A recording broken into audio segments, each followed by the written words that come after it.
Buenas tardes, señores, y bienvenidos a esta su casa un día más.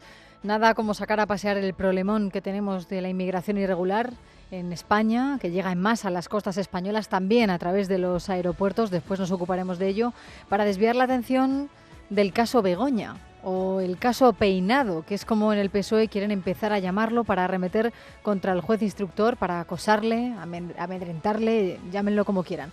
Bueno, una estrategia de criminalización del juez que, una vez no ha escuchado a Begoña Gómez, le gustaría escuchar a Pedro Sánchez.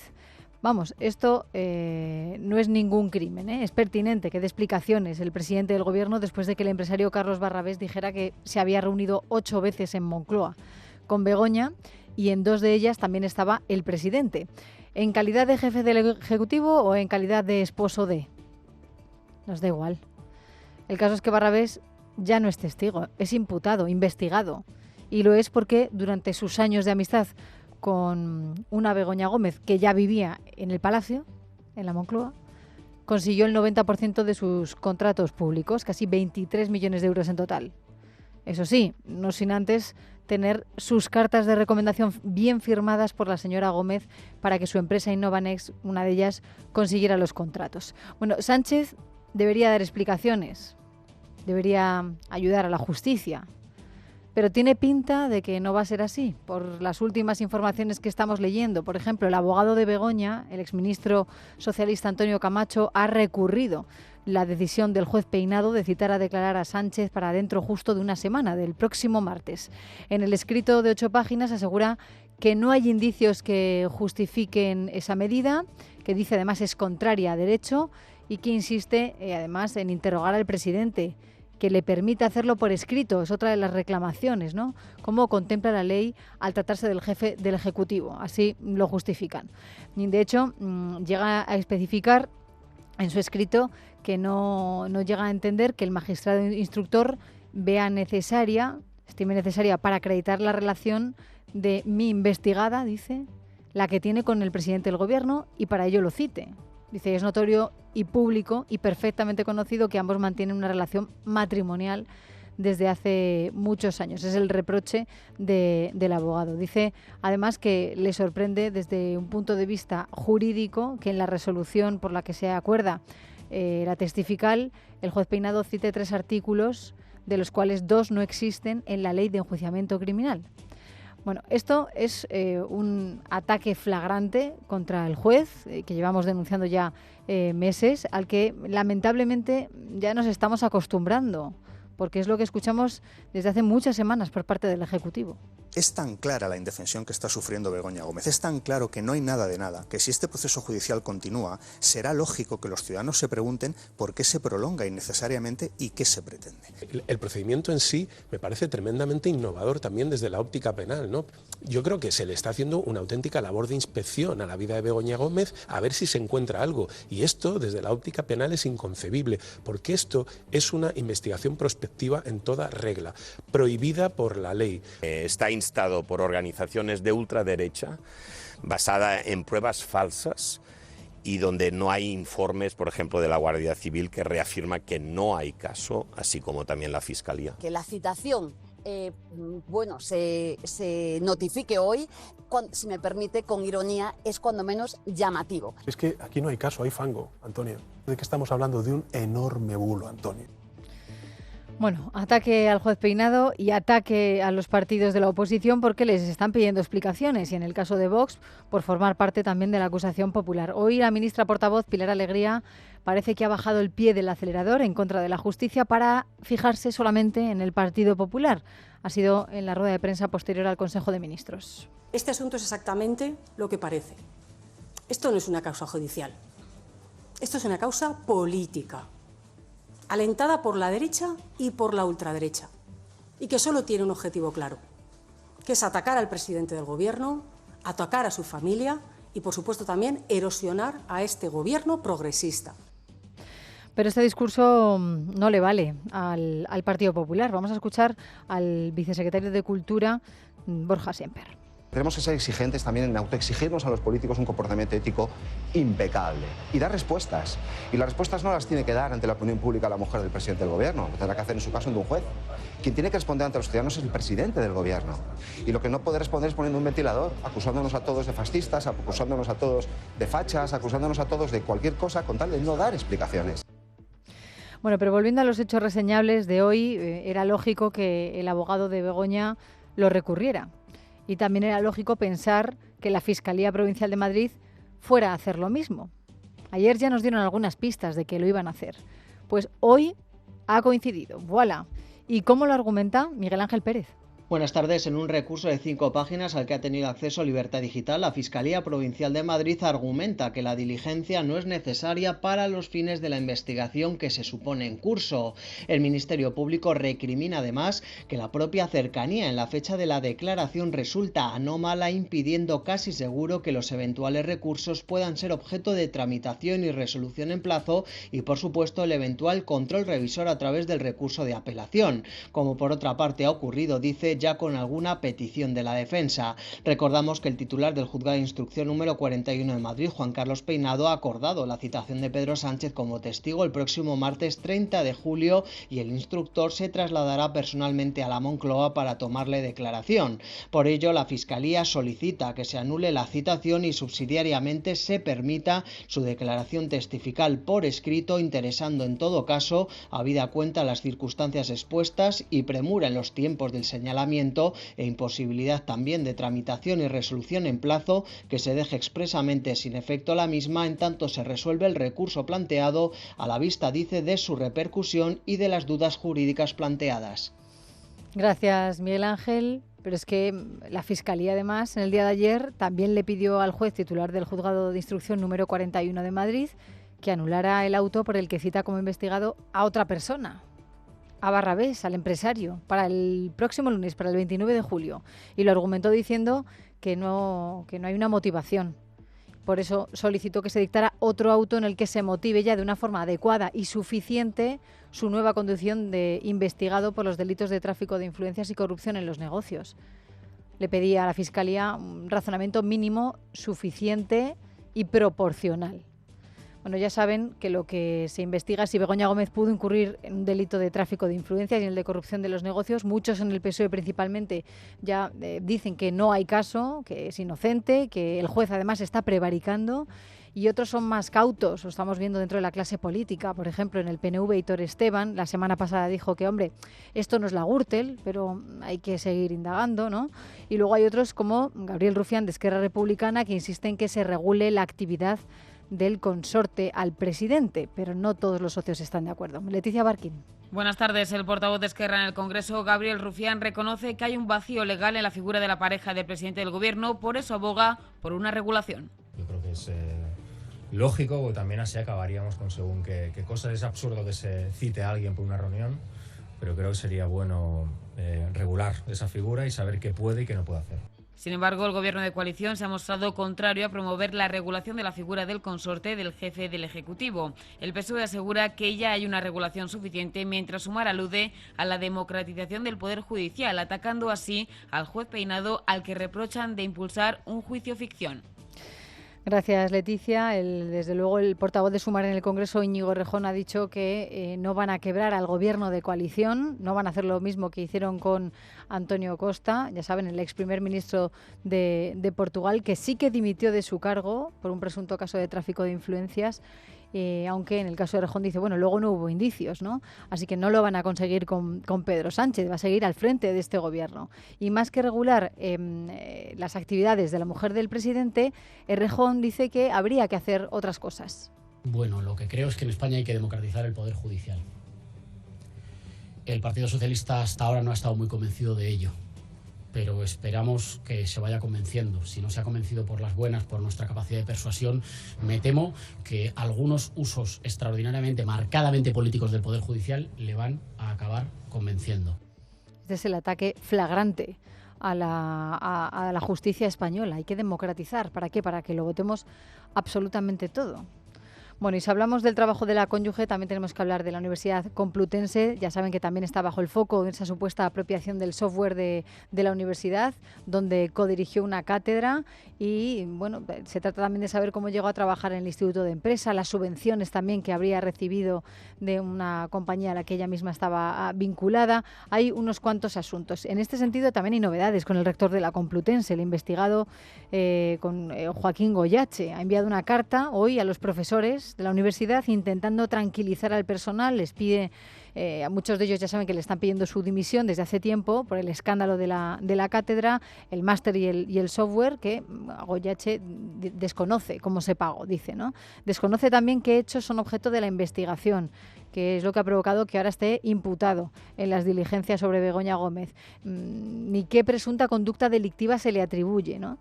Y eso no quita que en su nueva situación, ya saben que el 5 de julio declaró en calidad de testigo, ahora el próximo 29 lo hará como investigado, pues que no vaya a colaborar. Dice que sí que va a responder a todas las cuestiones que se le planteen y que al final quedará demostrado, leo, es textual, que como rector he actuado siempre con total sometimiento a la ley y el derecho. Además, hay una cosa que dice que le están pasando factura, ¿no? Y que lo lamenta, que está provocando todo esto un daño a la reputación de la universidad. Bueno, y un asunto más, si cambiamos de asunto, reseñable, también, que nos lleva hasta el Congreso de los Diputados, donde se está celebrando el superpleno, ¿no? El último antes de las vacaciones. Desde primera hora de la mañana se celebra para hablar del decreto anticrisis, de la renovación del Consejo General del Poder Judicial, de los objetivos de estabilidad, hasta de modificar la ley básica de los bomberos forestales, también de la ley de extranjería, ¿no? En este punto nos detenemos, hablamos de ese parche ante la avalancha migratoria que padece la Unión Europea y sobre todo nuestro país, que es lo que nos ocupa en estos momentos. Y hablamos de un parche que es una mini reforma de la ley de extranjería. Ya que saben que quieren modificar el artículo 35 para obligar a las comunidades autónomas a que acojan a los menores extranjeros no acompañados. Bueno, el Partido Popular sigue negándose a votarlo porque se necesitaría una reforma mucho más ambiciosa, un plan de verdad, y Junts parece que votará lo mismo, por lo que a estas horas podemos decir que todo está en el aire y la cosa no pinta bien, parece que no va a prosperar. Rubén Fernández. Buenas tardes. Y lo que piden varios partidos es que la reforma del artículo 35 de la ley de extranjería se retire para evitar una derrota parlamentaria. Desde el Partido Popular piden una negociación seria. Afirman que la última negativa a sus enmiendas les llegó vía mensaje de móvil. Miguel Tellado, portavoz. Una de esas 4 exigencias del Partido Popular ha dicho no. Por lo tanto, entendemos que no necesitan nuestro voto. Creemos que si quieren contar con los votos del Partido Popular, tienen que negociar con el Partido Popular. Negociar no se hace vía WhatsApp. Y es que la votación con toda probabilidad va a decaer y no se va a admitir a trámite porque Junts se niega a respaldar esta reforma. Con un tono muy duro acusan al gobierno de seguir sobresaturando Catalunya. Míriam Nogueras. La resposta del govern espanyol ha estat la de sempre. Abusar d'aquesta solidaritat del poble de Catalunya. Y acusan al gobierno de seguir abusando de la solidaridad de Cataluña. Más duros aún, Alberto Rodríguez de Vox. Canarias es un polvorín. Ayer anunciaron que habían empezado las repatriaciones. Un avión con 8 marroquíes y 16 policías. ¿Eso es repatriar a Marruecos a la gente que está viniendo? Y hasta algunos partidos como Coalición Canaria, que están a favor de la ley, piden que se retire para evitar una derrota. Tienen ustedes relatos y discursos de sobra para desgastarse, para crujirse unos a otros. No usen a los menores para esto. Pero en el PSOE mantienen que no lo retirarán porque dicen quieren retratar al PP votando junto a Vox. Pachi López. Nosotros no renunciamos a nada, pero no se trata de negociar. Se trata de que cada uno manifieste de verdad cuál es su voluntad política. Y otros como Sumar añaden que quieren negociar hasta el último minuto, pero todos saben que con toda probabilidad hoy decaerá, está admitido. Bueno, mientras tanto, el Gobierno, a través de la ministra de Juventud e Infancia, Sira Rego, dice que va a agotar las horas, que hay que esperar hasta el último minuto para que puedan lograr su admisión a trámite. Antes me gustaría hablar con Ana Dávila, que es la consejera de Familia, Juventud y Asuntos Sociales de la Comunidad de Madrid, que sabe bien de lo que estamos hablando. Señora Dávila, ¿qué tal? Muy buenas tardes. Hola, ¿qué tal? Muy buenas tardes. Bueno, hasta Coalición Canaria, que ya saben, registró junto al PSOE y Sumar esta reforma de la ley del Congreso que quieren tramitar a partir del día de hoy. Le ha pedido esta mañana Coalición Canaria al Ejecutivo que retire la reforma porque hay riesgo de que no salga adelante, ¿no? No hay consenso. Y a esa petición de retirada pues se ha sumado también el Partido Popular, que ha pedido más tiempo para negociar. ¿Tan difícil es ponerse de acuerdo con el Gobierno en este sentido? ¿Cómo ven esta propuesta de reforma? Bueno, es que es complicadísimo. Nosotros llevamos un año pidiéndole al Gobierno una buena coordinación, la información necesaria para poder atender a lo que nos corresponde a las comunidades autónomas y un fondo de financiación, y pues no hemos conseguido absolutamente nada. Y al final pues resulta bastante complicado que un Gobierno que traslada permanentemente el problema a las comunidades autónomas pues tenga voluntad de llegar a ningún acuerdo. Parece que de momento solo está interesando hablar del reparto, ¿no? Lo que tiene que ver con la reforma, ese artículo 35 de la ley de extranjería, pero no se está hablando de integración. Y por eso me gustaría preguntarle, ¿cómo están, en el caso de los menores extranjeros no acompañados, cómo están esos centros en Madrid? Bueno, pues ya llevamos muchos meses trasladando que los centros se han ido tensionando. En las últimas semanas, sobre todo, pues ya hemos llegado al 200% de sobreocupación de los recursos MENA, que hemos tenido que ir incorporando a nuestra red de protección de menores, y pues lo que hemos trasladado básicamente al Gobierno durante todos estos meses es la necesidad de que el Gobierno se ponga a trabajar ya para hacer una adecuada atención a todos estos menores que están llegando de forma incontrolada a las comunidades autónomas, y que además en muchas ocasiones son personas que se declaran menores pero luego con el tiempo se confirma que no lo son y están conviviendo en centros de menores, poniendo en riesgo el sistema de protección, con lo cual pues evidentemente la situación es muy complicada porque no tenemos ninguna información por parte de nuestro delegado del Gobierno en Madrid que nos indique cuáles son los perfiles, por ejemplo, de estos menores que van llegando, porque hay algunos que necesitan unas atenciones específicas o unos recursos específicos, y no lo sabemos hasta que no les conocemos, por así decirlo, y entonces pues evidentemente la situación es delicada. Hay que decir que se trabaja muy bien en el servicio, en los centros de protección de menores. Nuestros recursos evidentemente son seguros, los menores están bien atendidos, pero evidentemente llegamos a unas cifras en las que es difícil dar una atención todo lo que nos gustaría y todo lo específica que nos gustaría. Y otra cuestión, señora Dávila, porque es verdad que desde los medios de comunicación y las imágenes que siempre podemos ver en televisión o incluso en los periódicos, nos fijamos en la llegada de los inmigrantes de manera irregular, que llegan a través de las mafias, que han pagado una millonada por poder acceder hasta las costas españolas, que llegan en un estado espantoso de salud, después de 5 días, 6 a la deriva, sin apenas poder comer, con unas quemaduras por el sol. Bueno, pues esas imágenes estamos acostumbrados, parece que solamente entran los inmigrantes y que llegan a patera hasta nuestro país, pero sin embargo, y usted lleva mucho tiempo haciendo esa denuncia, por ejemplo, la mitad de los menores que llegaron en junio a centros de acogida madrileña llegaron por avión y procedentes de Mauritania, y las cifras que nos han dado a conocer esta misma semana son espectaculares, ¿no? O sea, más de 400.000 han podido llegar a España a través de los aeropuertos, frente a los 57.000 que llegan por las costas. ¿Qué está ocurriendo? ¿Qué tipo de control hay o no control en los aeropuertos? Bueno, en primer lugar, con lo primero que has dicho, lo primero es que es un asunto realmente de humanidad. El Gobierno tendría que poner ya medidas y solicitar el incremento de recursos de vía Frontex para evitar y hacer todo lo posible para evitar que se sigan perdiendo vidas en el mar, o que la gente, como bien dices, llegue en estas circunstancias tan terribles, ¿no? Algunos de estos menores llegan también luego después a nuestros recursos, pues los traslada el Gobierno a la Comunidad de Madrid, y evidentemente hay que tener en cuenta realmente esas historias tan terribles como mencionabas, que hay que atender también, ¿no? Y que son menores y en situaciones tremendamente delicadas.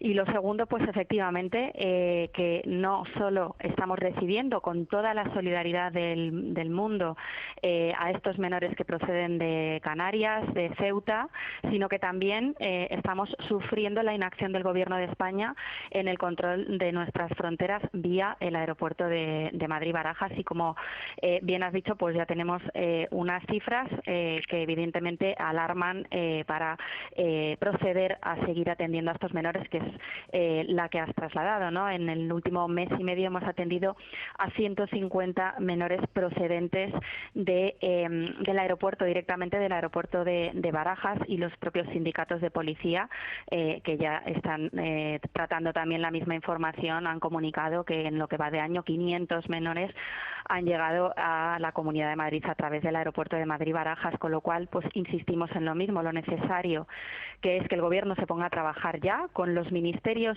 que tienen competencias en ello, no dándonos largas con ministerios que no tienen casi competencias, y que se ponga a trabajar con el Ministerio de Defensa vía Frontex, con el Ministerio de Exteriores y con el de Interior para solventar todos estos problemas tan graves que están sufriendo estas personas, ¿no? Y mostrar la solidaridad es la que tiene que mostrar el Gobierno de España con todas estas personas y con las comunidades autónomas que ya venimos sufriendo desde hace casi un año el tensionamiento de todos nuestros recursos para atenderles adecuadamente. Señora Dávila, pero la última pregunta, porque nos quedamos sin tiempo, pero me imagino mucha gente en este momento que nos está escuchando esta conversación, imaginarse, bueno, pero si yo me voy de viaje a cualquier país, como si me voy pues no lo sé, a México, y tengo que pasar cantidad de controles, tengo que entregar un pasaporte, tiene que estar todo en regla para que me dejen entrar, ¿cómo es posible que vengan tantos inmigrantes de manera irregular a través del aeropuerto y también niños, ¿no? Con toda la documentación que se necesita? Bueno, pues es una de las labores también más que muchas veces en origen realizan las mafias, ¿no? Que es un procedimiento que nosotros denominamos escalas fraudulentas, ¿no? Es un procedimiento que emplean cuando los gobiernos, en este caso el Gobierno de España, no incorpora visados de tránsito para que las personas que hacen un tránsito en este caso en el aeropuerto de Madrid-Barajas, pues no se bajen y se queden, sino que sin ese visado de tránsito se les permite quedarse, y por eso es por la vía por la que están entrando. Por eso nosotros hemos trasladado al Ministerio del Interior la necesidad de incorporar esos controles para que no sucedan estas situaciones. Pues Ana Dávila, consejera de Familia, Juventud y Asuntos Sociales de la Comunidad de Madrid, muchas gracias por haber sacado un rato en su agenda para conversar con nosotros y explicar un poco mejor qué es lo que está ocurriendo y en qué situación están los centros en la comunidad. Muchísimas gracias, un saludo. Muchas gracias. Hasta luego. Buenas tardes.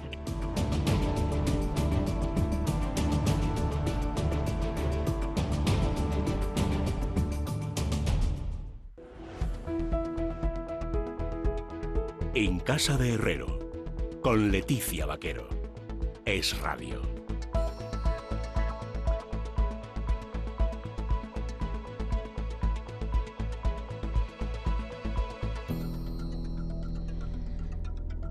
Y les contamos más asuntos del día de hoy y del día de mañana, porque mañana asistiremos con atención a la reunión que hoy se nos ha confirmado se va a celebrar entre el presidente del Gobierno, Pedro Sánchez, y el presidente catalán en funciones, Pere Aragonès. Será al mediodía y tendrá lugar en el Palacio de la Generalitat con categoría de encuentro institucional. ¿Para qué se van a reunir? Pues dicen que para oficializar el traspaso al Gobierno catalán del ingreso mínimo vital.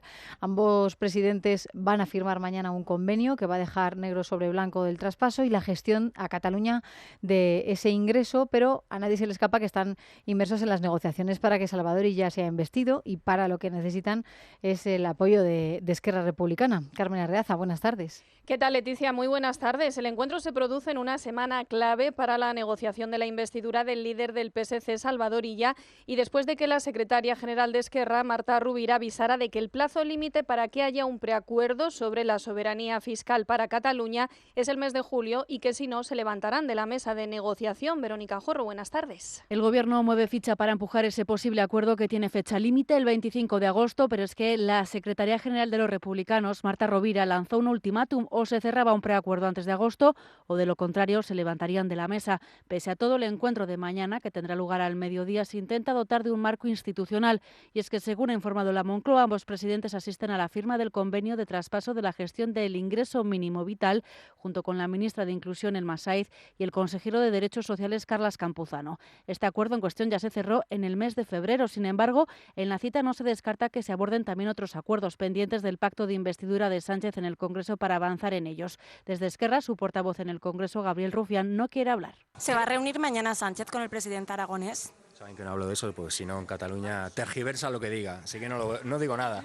En el PSOE dicen que las negociaciones están en manos de los socialistas catalanes. Pachi López es su portavoz en la Cámara Baja en Televisión Española. Yo sé que se está negociando en Cataluña, sé que desde el principio dijimos que esa negociación la iba a hacer el PSC, no el PSOE, y la iba a liderar Salvador Illa, y me consta que las cosas avanzan. Aunque desde el Ejecutivo dicen que se mantienen al margen y que es el PSC el que negocia con Esquerra, ayer ya se convocó de forma paralela a las conversaciones la Comisión Mixta de Asuntos Económicos y Fiscales entre Gobierno Central y catalán para cerrar compromisos pendientes con los republicanos tras hacer presidente a Pedro Sánchez. Gracias, Verónica. Y sobre esta reunión inminente también se han manifestado los dos portavoces del Gobierno, del central y del catalán.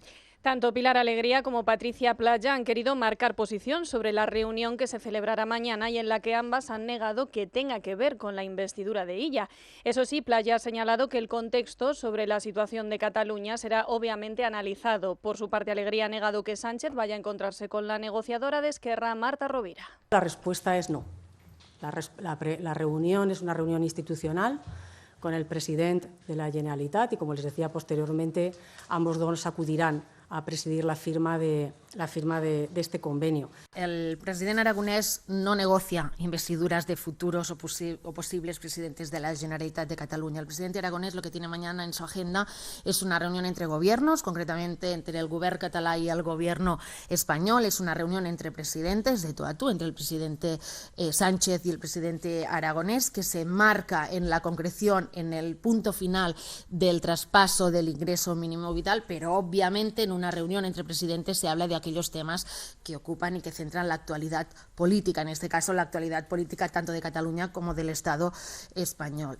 Y no dejamos Cataluña porque hoy hemos conocido un nuevo informe policial que acredita los contactos entre el expresidente catalán fugado Carles Puigdemont y la Rusia de Vladimir Putin para lograr la independencia de Cataluña. El titular del Juzgado de Instrucción número 1 de Barcelona, Joaquín Aguirre, elevó una exposición razonada al Tribunal Supremo en la que solicita investigar a Puigdemont y otras 12 personas por presuntos delitos de traición, malversación y organización criminal. Todo ello en el marco de la pieza separada sobre la injerencia rusa en el independentismo catalán que se investiga en el caso Bolo. Por cierto, sepan también que la Audiencia Nacional acaba de condenar a 18 años de prisión al jubilado burgalés Pompeyo González, que en 2022, lo recordarán, fue detenido y procesado como autor del envío de cartas explosivas a Pedro Sánchez y a Margarita Robles. Los magistrados lo condenan a 10 años de prisión por el delito de terrorismo y a 8 por delito de fabricación y tenencia de aparatos explosivos con finalidad terrorista. Y más asuntos. Hoy el Consejo de Ministros ha hecho oficial el cese de Isabel García como directora del Instituto de las Mujeres, apenas 6 meses después de su nombramiento.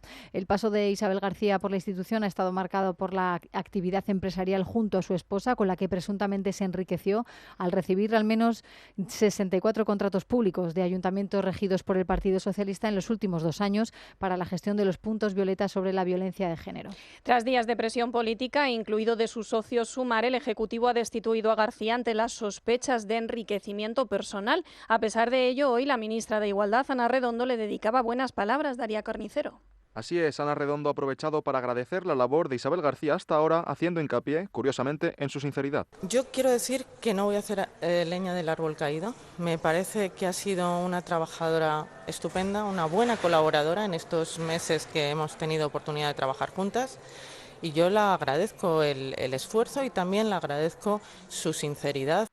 También asegura que el nombramiento de Cristina Hernández como sucesora es lo mejor para las mujeres. Pensamos en el bien común, pensamos en el interés de las mujeres fundamentalmente y en que la igualdad avance. Y eso pues ha resultado este nuevo nombramiento. La sucesora de García, Cristina Hernández, es licenciada en Sociología y lleva vinculada al PSOE desde muy joven, ya que ha trabajado recientemente en el gabinete del ministro Bolaños. Gracias, Darío. Y un asunto más que atañe al Gobierno. Álvaro García Ortiz ha vuelto a proponer este martes a Dolores Delgado como fiscal de Sala de Derechos Humanos y Memoria Democrática. El fiscal general del Estado ha dado este paso pese a la oposición de 7 de los 12 vocales del Consejo Fiscal que se han negado a votar. Estos vocales han protestado al considerar que se les estaba impidiendo llevar a cabo de forma adecuada el debate sobre si Delgado es compatible para el cargo cuando su pareja, el exjuez Baltasar Garzón, está especializado en esa materia. Todo cuando el Tribunal Supremo ya anuló el nombramiento previo de Dolores Delgado al no haberle dado opción de estudiar su posible incompatibilidad. Y cambiamos de tema porque el Ayuntamiento de Madrid ha acordado con el Real Madrid limitar hasta las 11 de la noche los conciertos en el Bernabéu. Una medida que se toma tras las protestas de los vecinos de los aledaños del estadio del Real Madrid que denuncian ruido y situaciones insalubres antes y después de los conciertos. Adrián de Diego, buenas tardes. Buenas tardes. El Ayuntamiento de Madrid y el Club Madrileño acuerdan limitar la duración de los próximos conciertos programados en el Santiago Bernabéu. Un paquete de medidas que se centran en mejorar varios de los servicios municipales. José Luis Martínez Almeida, alcalde de Madrid. Mejora y reforma para garantizar el cumplimiento de los límites acústicos que tienen los conciertos en la ciudad de Madrid, mejora de las condiciones de limpieza a través del SELUR antes y después de los eventos, incremento de policía municipal para detectar tanto la venta ilegal de alcohol que se está produciendo como determinadas actitudes que son absolutamente impropias de la ciudad de Madrid, mejora de las condiciones de movilidad, transformación de plazas azules en plazas verdes. Un acuerdo entre ambas partes que se toma con el objetivo de solucionar las molestias provocadas por dichos eventos multitudinarios, además de mejorar la convivencia vecinal en la zona del Paseo de la Castellana.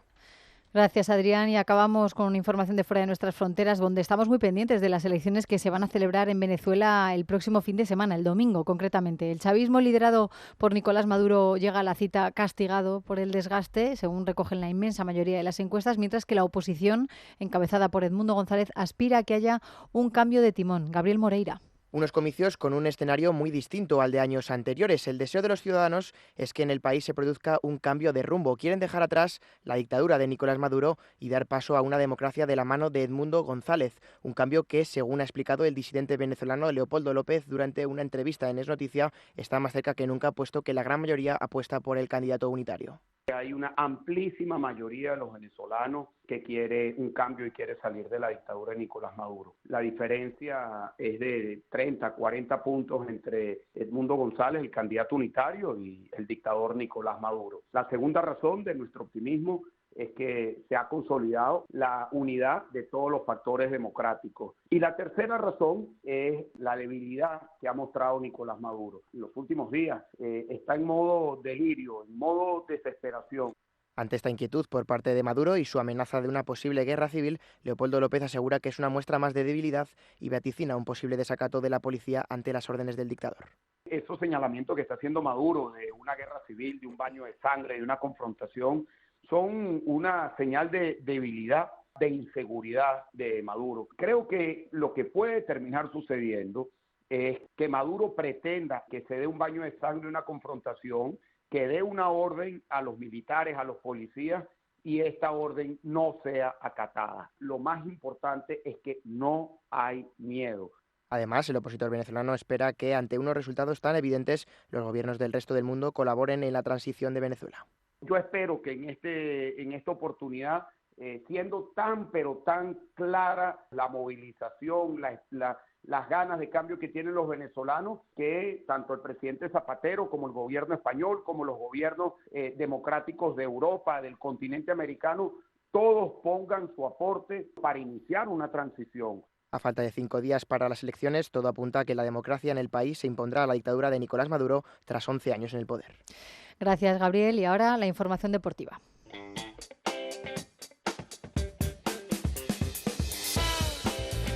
Y es que hoy el Tribunal Administrativo del Deporte ha abierto expediente sancionador a Javier Tebas, el presidente de la Liga. Guillermo Domínguez, ¿qué tal? Buenas tardes. ¿Qué tal, Leticia? Muy buenas tardes. Pues no teníamos ya líos en el fútbol español. Después de esa inhabilitación de Pedro Rocha como presidente de la Federación Española de Fútbol, ahora nos encontramos con que el Tribunal Administrativo del Deporte pues ha abierto, como dices, expediente sancionador a Javier Tebas después de una denuncia del Real Madrid que, bueno, pues ha denunciado, valga la redundancia, el club blanco que la Liga haya celebrado una asamblea para esos acuerdos con el fondo CVC sin informarle a tiempo al club blanco, con lo cual, bueno, pues ha elevado esa denuncia al Tribunal Administrativo del Deporte, le abre expediente sancionador y ya se está hablando de una posible inhabilitación del presidente de la Liga, así que, bueno, pues tenemos muy revuelto el patio aquí en el fútbol español. Y bueno, ¿y qué sabemos del mercado de fichajes? Del mercado ¿Novedades? de fichajes, pues hay muchos nombres propios este verano, por ejemplo, Andrei Lunin en el Real Madrid, termina contrato el año que viene, está más cerca de irse que de quedarse en el club. Eso sí, el Real Madrid exige 30 millones de euros por su salida, así que no se lo va a poner nada fácil. Otro nombre propio, el de Nico Williams, que es uno de los grandes anhelos de Joan Laporta en el FC Barcelona, pero se entromete el Paris Saint-Germain, que también estaría dispuesto a tirar la casa por la ventana. Tiene una cláusula de rescisión de 58 millones de euros para que Nico Williams salga del Athletic Club de Bilbao. Y en el Atlético de Madrid, pues muchas salidas, Álvaro Morata, Memphis Depay, Stefan Savic, Saúl, y de momento lo que son fichajes no llega absolutamente nadie. Así que si yo fuera aficionado colchonero, estaría bastante con la mosca tras la oreja. Sí, estaría un poco mosque, pero ¿qué pasa? Que no sé, ¿cómo vamos a afrontar la temporada? No, luego así? los periodistas le preguntan a Enrique Cerezo, y es el presidente del Atlético de Madrid, el que dice, no, me tenéis que informar vosotros. Y dice, bueno, pues aquí Anda, que el nos mundo está al revés. negociando ahí, ¿no? Y sin que nos demos cuenta. Bueno, o sea, ¿qué sabemos de los Juegos Olímpicos? Que es una cita, vamos, imprescindible en las agendas del verano de este año, y que tengo entendido que hasta Nadal y Djokovic ya están en París, ¿no? Irán llegando poco a poco. Rafa Nadal y Alcaraz, que se han fotografiado Alcaraz, juntos en la Villa Olímpica. Carolina Marín salía hoy también comitiva con Alejandro Blanco y Miguel Carballeda, el presidente del Comité Paralímpico Español. Poco a poco van a ir llegando los deportistas. Recordemos que es que no todos son del 26 de julio al 11 de agosto, con lo cual hay deportistas que tardan todavía bastantes días en competir, aunque mañana ya tenemos fútbol. Oficialmente los Juegos arrancan con la ceremonia inaugural el viernes en el río Sena, por primera vez en la historia fuera del estadio. Pero ya mañana tenemos fútbol, tanto masculino como femenino. Y bueno, pues como dices, esas fotos que se han hecho Nadal y Alcaraz con aficionados. Y tenemos también pues la anécdota, ¿no?, que no podía faltar en estos juegos, que es relativa a esas camas antisexo, supuestamente antisexo. Están hechas de cartón y dicen que están hechas precisamente de cartón para que los deportistas no puedan mantener relaciones sexuales con otros atletas, ¿no? Pues nada más lejos de la realidad. Porque son blanditas, dice, ¿no? ¿Por qué? Están hechas de cartón, pero bueno, es un tema más de sostenibilidad, ¿no? Al final para, bueno, pues Agenda 2030, todos estos rollos, ya sabes, ¿no? Pero hay un gimnasta irlandés que ha empezado a pegar botes como un auténtico loco, haciendo todo tipo de acrobacias. Como buen gimnasta, ¿no? Como buen gimnasta que es, por supuesto, haciendo todo tipo de acrobacias ahí encima de la cama, y ha dicho, esto resiste, vamos, porque supuestamente estas camas no aguantan más de 200 kilos, pero bueno, está haciendo pues ahí unos ejercicios que supuestamente sí que llevan esa más carga de peso, ¿no? Sí, sí. Bueno, yo he visto algunos vídeos en Twitter de algunos deportistas quejándose precisamente de las camas, de los colchones, de que parece un poco de camping, ¿no? O sea, sí, un poco de mala calidad, cuando, lo... hombre, ¿cómo van a dormir? ¿En qué condiciones? Gente que lleva 4 años preparándose la competición que va a haber en estas próximas semanas y de repente contracturan el cuello, ¿no? O sea, hombre, hay que cuidarlos un poco más. Pues sí, vamos a ver cómo rinden sobre todo los españoles, a ver si conseguimos, hombre, ojalá se puedan superar esas 22 medallas de Barcelona 92, pero bueno, con superar la veintena, yo desde luego me daría con un canto a los dientes. Bueno, lo seguiremos comentando. Willy, muchas gracias. Nada, a ti, Leti, hasta luego. En Casa de Herrero, con Leticia Vaquero. Es Radio.